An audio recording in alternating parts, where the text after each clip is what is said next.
Hello everyone, welcome to the new session of Microbiology Algae Part 2. So in this session we are going to study about the general characteristic of red algae, that is the rhodophyceae, green algae and brown algae, that is the chlorophyceae and phaeophyceae. We have already covered up in the previous session, and this session we are going to study about the reproduction in the red algae actually, that is the asexual reproduction and sexual method. Both the method we are going to see in this, and also we are going to study about the economic importance of algae, right? So let us see. Okay, so red algae, this is also known as red algae, and due to the presence of the coloring pigment R-phycoerythrin, which is completely mask the color of the chlorophyll and chlorophyll D, chlorophyll A and chlorophyll D. So they are having two very important chlorophyll, that is chlorophyll A and chlorophyll D. It means that they are green in color, right? Because the chlorophyll imparts the green color to the plants. So these red algae do have the chlorophyll, that is chlorophyll A and chlorophyll D type, but they are also having a different pigment that is called R-phycoerythrin, which is red in color, and it imparts red color to the algae. Now when this R-phycoerythrin is present, right, it masks the color of chlorophyll A and chlorophyll D, that is green in color, right? So this algae totally appear as red in color, and that is why they got the name red algae. And this particular class is also called as rhodophyceae, right? Majority of the members are marine, so most of the members belong to this red algae that are marine in nature, that is Batrachospermum, that is the freshwater, and Polysiphonia, right? So these Polysiphonia is a marine one, right? So some live in brackish and some as a freshwater. So there are some freshwater algae also. Batrachospermum is the freshwater red alga. So you must remember this name. This is the one phylum, one species that is having red in color, and they are present in the freshwater.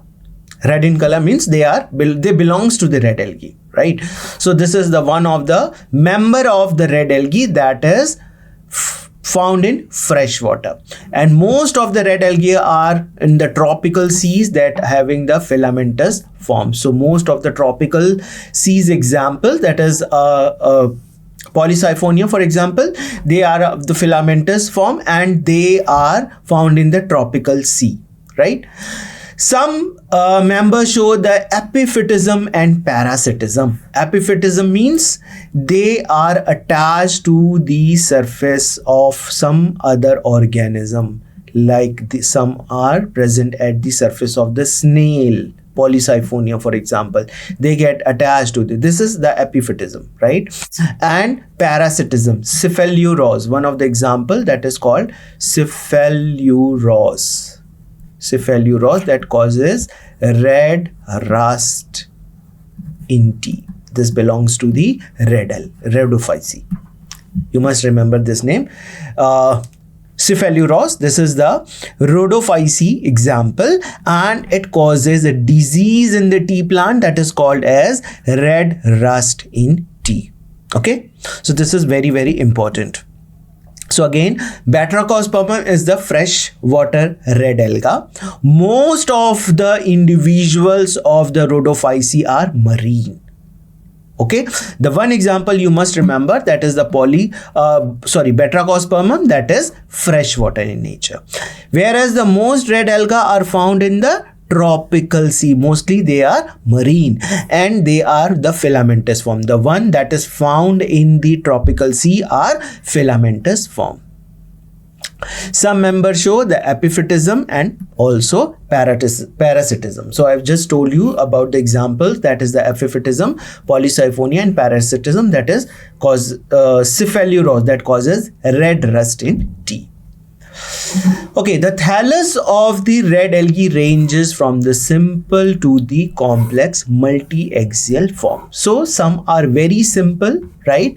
But some are multi-axial like this, multi-axial.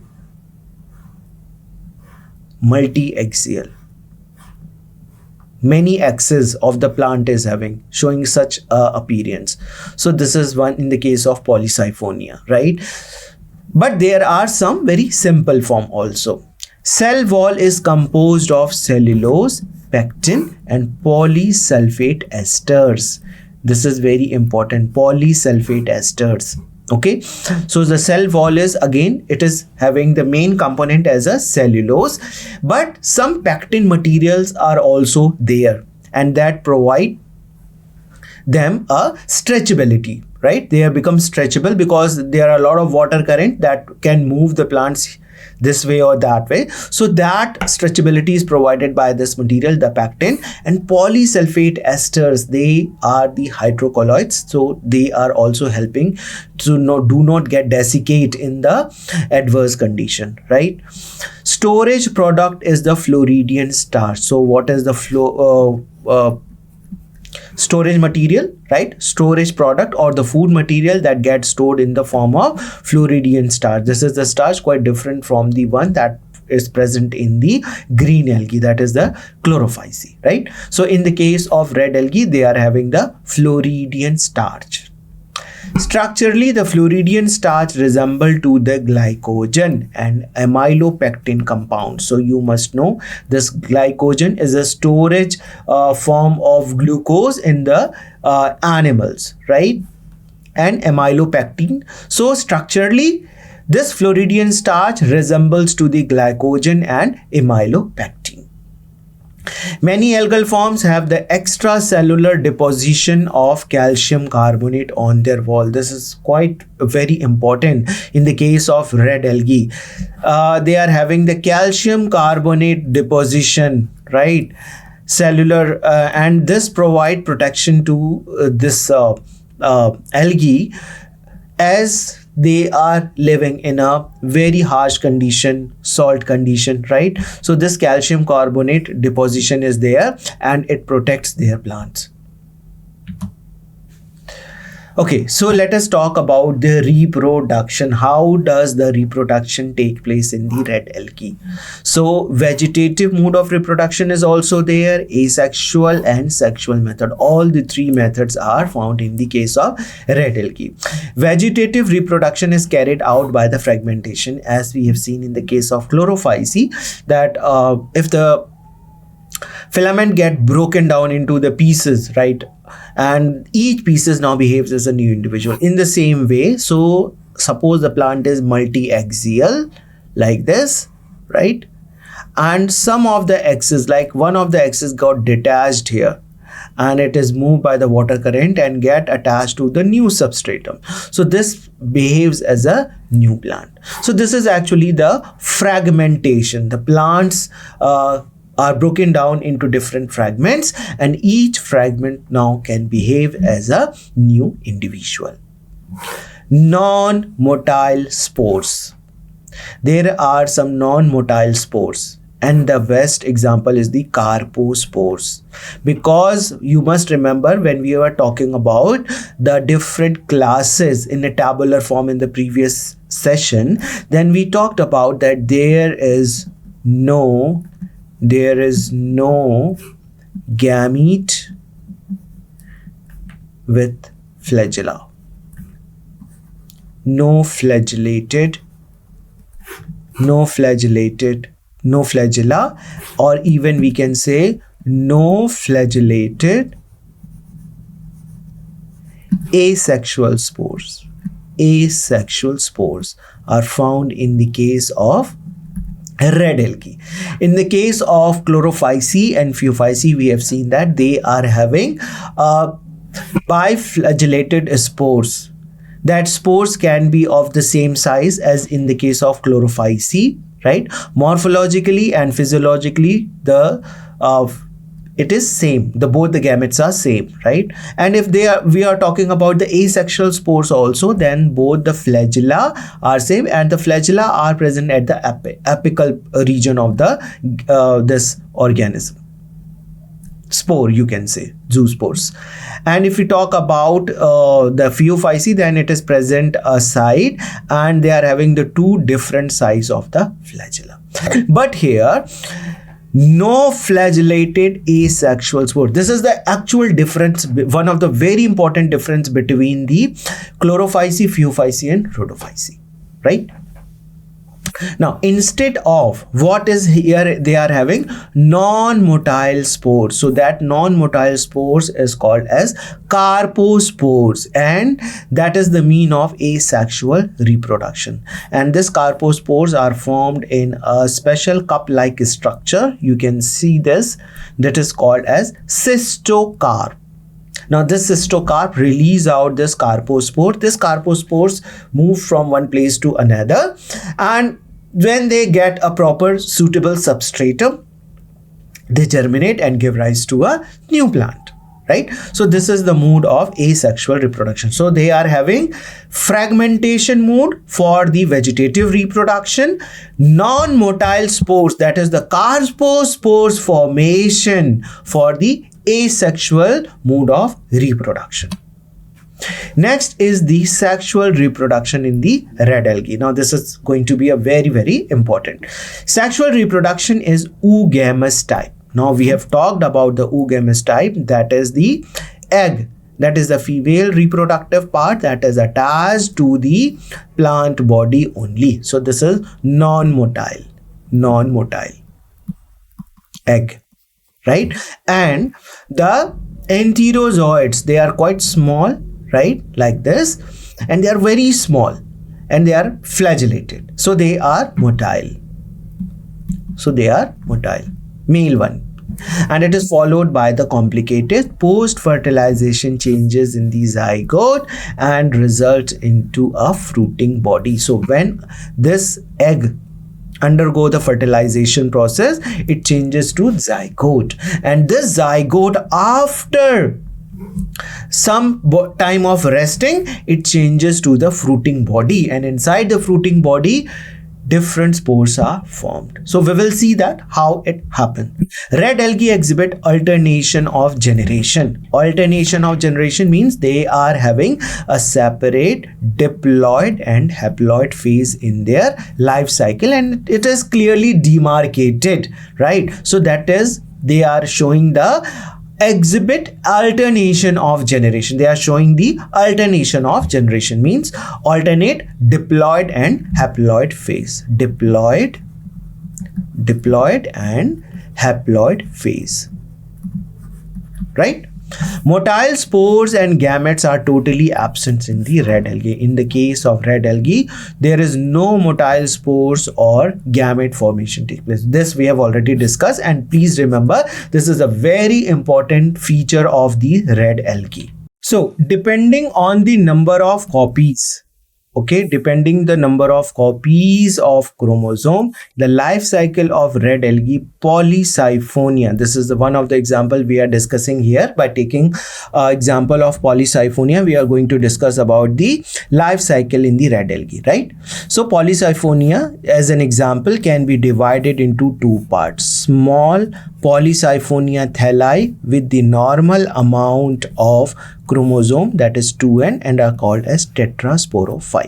So very important. It is having two phases, that is the 2n and n.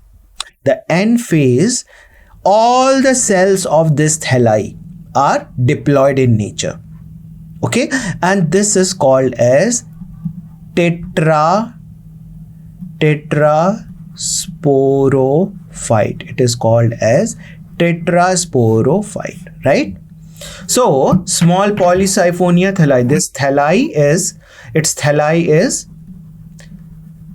thalli means thallus, is quite small with the normal amount of, this is the normal chromosome number. This is a vegetative phase, and it is having 2n chromosome number, and that particular plant body which is having the 2n chromosome number is called as tetrasporophyte. Okay, so let us see.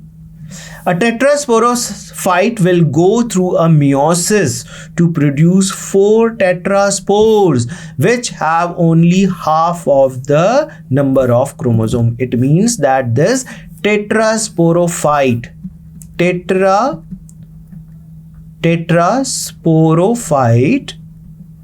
undergo reduction division. What type of reduction division it is? It is meiosis, right? And now they will have half of the chromosome number. This is the diploid and this is the haploid, right? And it produces what? Tetraspores. So very simple. Main thalli, that is diploid in nature, and this is called as tetrasporophyte. Its special cells undergo meiosis, that is the reduction division, and it produces the tetraspores. Now this tetraspores is having how many chromosome number? Half of the chromosome number that the tetrasporophyte was having, that is N, right? Now these spores can grow into male and female algae called gametophytes, also having N chromosome number. So we will have 2 different types of spores. Okay, the one that gives a male plant body and the one that give rise the female plant body. So you can see here in the figure. So this is the main plant body that is called as tetrasporophyte, and here you can see it is diploid. So this is the main plant body, right? And here they are having tetrasporangia. Here you can see tetrasporangia. In this tetrasporangia only meiosis division takes place. And it gives rise to tetraspores. Here you can see these tetraspores like structure. Now these tetraspores are of 2 types. The one that gave rise to the male gametophyte, one of it gave rise to the male gametophyte, and the another one that gave rise to the female gametophyte. This is the female gametophyte. It is again N in number, right? So this particular is giving rise the you can see the egg-like structure here, and here the sperm cells, right? Now these sperm cells, when move to this egg, they fertilize this egg. That is called as fertilization. Again, it forms the 2N structure, diploid. That zygote is diploid. Now this zygote, it forms the cystocarp. Okay, this is the cystocarp, and it releases the carpospores. And this carpospores, when germinate, they give rise to the new tetrasporophyte. So here you can see some of the stages that is showing the diploid stage. This is the diploid stage, and this is the haploid stage.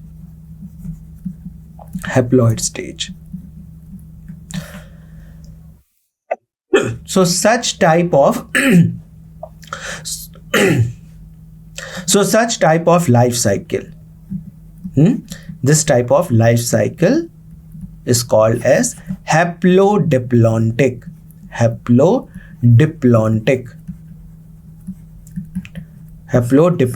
type of life cycle. Okay, so this is very important. Okay, moving further, tetrasporophytes and the gametophytes may look identical. Now there is no morphological difference that you can differentiate that this is the tetrasporophyte, that is 2N in number, and the gametophyte, that is the female gametophyte, and the male gametophyte, that is haploid in nature. Morphologically they look identical. Okay, but apart from their reproductive organs, only with the help of reproductive organ you can differentiate that this is the tetrasporophyte, that is the diploid in nature, and this is the gametophyte, that is haploid in nature, right? So on the top of male gametophyte branches, there are male reproductive organ called as spermatangia. This is the male reproductive organ which produces sperm cells, that is called as spermatia. Okay, so the male reproductive organ that is called as spermatangia, and it produces sperm cells that is called as spermatia. Now, red algae sperms do not have flagella and making them not capable to swim. So if these spermatia are luckily carried by water currents to the female reproductive organ, the carpogonium, the female reproductive organ is called as carpogonium, and the sperm will fertilize the egg. So this is by chance that water current can take this sperm cells, right? That is the spermatia. If these spermatia reaches to the carpogonium, then only the fertilization takes place. And do remember that these spermatia are not having any flagella. They are not having any flagella. The fertilization, spermatia and egg cells means there is a union of egg cell and the spermatia, that is the male gamete, that brings the two half parts of the chromosome together, and that is called as fertilization. Now when the fertilization takes place, the zygote is formed, that is again diploid in nature. The zygote will develops into cystocarp. Okay, this is the cystocarp like structure like this. So it is having a cystocarp and it produces lot of carpospore. These are the carpospores. Now these carpospores are again do not having any flagella, right? So in the cystocarp, like a sac, carpospores are formed with 2 end chromosomes which can escape through a hole at the top and can grow into a new tetrasporophyte. So this carpospore germinate and give rise to a new tetrasporophyte, and later it can start a new cycle again. So in this way we have completed this sexual reproduction in red alga. Now this very different form of life cycle. It is very different from the chlorophyceae and phaeophyceae that do not having any type of flagellated structure in their life cycle. Now, economic importance of algae. Phytoplankton, small unicellular algae. These are the phytoplankton that are small unicellular algae, contribute major role in the process of photosynthesis in aquatic medium. And you all know that most of the oxygen that is coming to the earth environment is coming from the phytoplankton only. So how these phytoplanktons are important, now you can understand that whatever the oxygen, most of the oxygen that is coming from the sea, because they are having a lot of phytoplanktons, right? About half of the total photosynthesis is carried by the entire algae. Now you can understand how these algae are important for our environment, because total photosynthesis, half of the photosynthesis is taken place by these algae component. Common edible algae. Some of the algae are edible in nature, that is Porphyra, Laminaria and Sargassum. These are the some of the edible algae, means they are eaten, right? And they contain a lot of iodine also. Suppose this Laminaria, right? The phycocolloids like algene and the carrageen are commercial important. Phycocolloids are extracted. Now algene, if you remember, this algene is composed on the outer wall. Inner wall of the brown algae, it is made up of cellulose, whereas the outer wall is made up of the algene. Carrageenine, it is taken out by the red algae, and these are the two examples of the phycocolloids. The brown alga, that is the chondrus, yields the algene. Okay, one of the example, that is the brown alga chondrus crispus, that is give rise the algene. The carrageenine is obtained from the red algae, that is the chondrus crispus, right? Agar extracted from the red algae like Gelidium and Gracilaria and are used in the microbial culture and in other products like ice creams and jellies. So this Gelidium and Gracilaria, these are the two microbes, or you can say the red algae, that are used in the preparations of microbial culture. Actually, they form a substance that is called as agar, right? And this agar is made by the extraction of a jelly-like substance. And when we prepare the nutrient medium, okay, the liquid is there, and when this agar is added in this liquid medium, it is having all the nutrient that is required for the growth of the microbes, so it becomes semi-solid. And microbes is present at the surface, otherwise this microbes can go deep down and it can die. So the culture of this microbes cannot happen in that way. So we want to keep the microbes at the surface only, so we have to make this a nutrient medium in a jelly-like substance. For that, agar is used, and it is extracted from the Gelidium and Gracilaria. So it is not only used in the preparation of the microbial culture, but it is also used in the making ice creams and jellies, right? Because it is having some property that makes the substance gel-like. Chlorella is an edible and it is used in the space shuttles, and it is also employed for the extraction of the antibiotics. So you can remember this. Generally, the antibiotics we extract from the bacteria. Some we extract from the fungi also. Now the question can be asked, which of the following algae is used for the extraction of antibiotics? So do remember that is chlorella. So these are some of the very important information that is given, but we generally ignore that. We study, but we ignore that. So do remember that chlorella not only used for the space shuttles as a food supplement, it is edible, and it is also used for the extraction of antibiotics. Brown algae like laminaria and the microcystis have the antibiotic properties. Again, these are also having the laminaria and microcystis. These are also used to extract some of the antibiotics. Fucus and laminaria are a rich source of iodine, so they are used in that way also. Now there are some of the plant diseases that is caused by the algae. Algae, similar to the pathogenic bacteria and fungi, have the potential to induce diseases. They are having the potential to induce diseases in plants and animals both, right? Certain types of blue-green algae in a particular can leads to the illness in animals, and the occurrence of marine algal bloom is associated with the onset of various diseases, various forms of diseases. The disease is called as the algal leaf spot, algal fruit spot, and the green scarf. Some of the diseases that is caused by the alga, and this is one of the red alga that is called as Syllabus infection on tea and coffee plant, and have been called red rust. So sometime it can be asked, red rust of tea or coffee is caused by green alga, brown alga, red alga, yellow alga. So it is red alga, and you must remember the name of that alga, that is Syllabus, right? So this is all about this session. We have completed the microbes, that is the algae. We will have some session on the protozoa and fungi also, right? So we will complete that microbiology.